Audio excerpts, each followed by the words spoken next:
मेहनत के फल का महत्व। एक नगर में प्रतिष्ठित व्यापारी रहते थे, जिन्हें बहुत समय बाद एक पुत्र की प्राप्ति हुई थी। उसका नाम चंद्रकांत रखा गया। चंद्रकांत घर में सभी का दुलारा था। अति कठिनाई एवं लंबे समय के इंतजार के बाद संतान का सुख मिलने पर घर के प्रत्येक व्यक्ति के मन में व्यापारी के पुत्र चंद्रकांत के प्रति विशेष लाड प्यार था, जिसने चंद्रकांत को बहुत बिगाड़ दिया था। घर में किसी भी बात का अभाव नहीं था। चंद्रकांत की मांग से पहले ही उसकी सभी इच्छाएं पूरी कर दी जाती थी। शायद इसी के कारण चंद्रकांत को ना सुनने की आदत नहीं थी और ना ही मेहनत के महत्व का आभास था।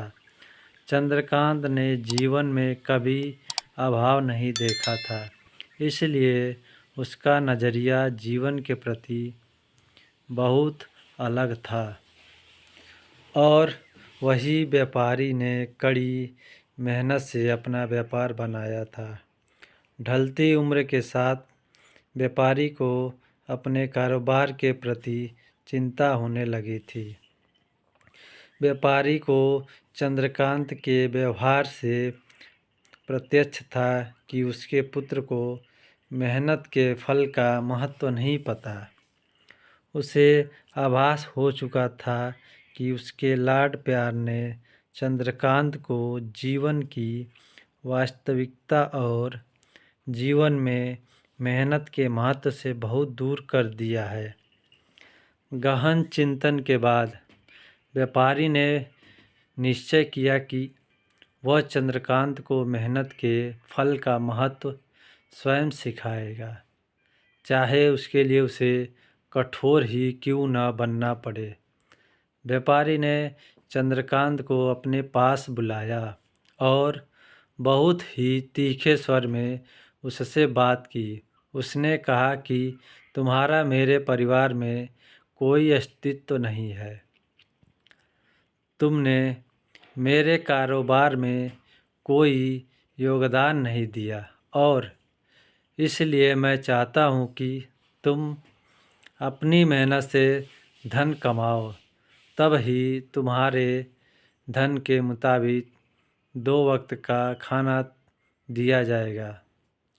यह सुनकर चंद्रकांत को ज़्यादा कोई फर्क नहीं पड़ा। उसने उसे क्षण भर का गुस्सा समझ लिया, लेकिन व्यापारी ने भी ठान रखी थी। उसने घर के सभी सदस्यों को आदेश दिया कि कोई चंद्रकांत की मदद नहीं करेगा और ना ही उसे बिना धन के भोजन दिया जाएगा।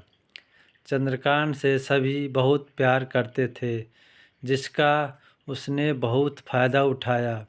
वो रोज़ किसी न किसी के पास जाकर धन मांग लाता और अपने पिता को दे देता और व्यापारी उसे उन पैसों को कुएं में फेंकने का बोलता, जिसे चंद्रकांत बिना किसी अड़चन के फेंक आता और उसे रोज़ भोजन मिल जाता। ऐसा कई दिनों तक चलता रहा, लेकिन अब घर के लोगों को रोज़ रोज़ धन देना भारी पड़ने लगा। सभी उससे अपनी कन्नी काटने लगे, जिस कारण चंद्रकांत को मिलने वाला धन कम होने लगा और उस धन के हिसाब से उसका भोजन भी कम होने लगा।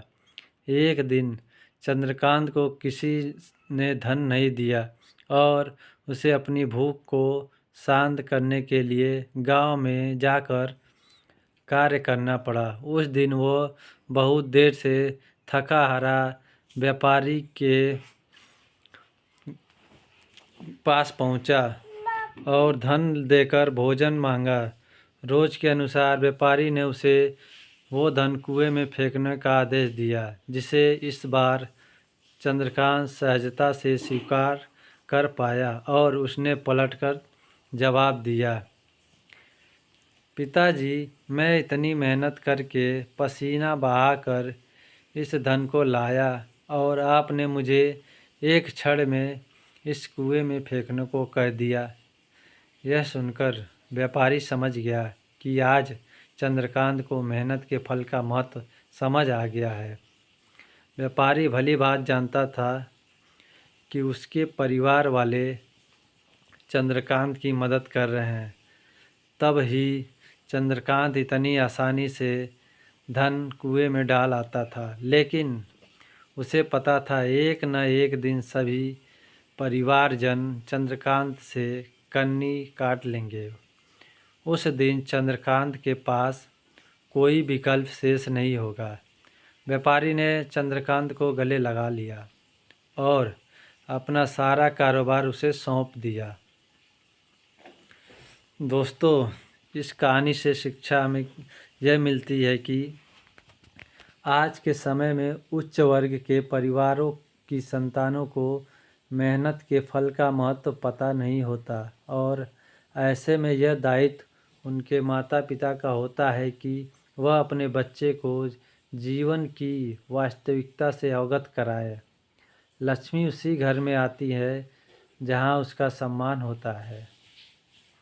मेहनत ही एक ऐसा हथियार है जो मनुष्य को किसी भी परिस्थिति से बाहर ला सकता है। व्यापारी के पास इतना धन तो था कि चंद्रकांत और उसकी आने वाली पीढ़ी बिना किसी मेहनत के जीवन आसानी से निकाल लेते। लेकिन अगर आज व्यापारी अपने पुत्र को मेहनत का महत्व नहीं बताता तो एक न एक दिन व्यापारी की आने वाली पीढ़ी व्यापारी को कोसती है।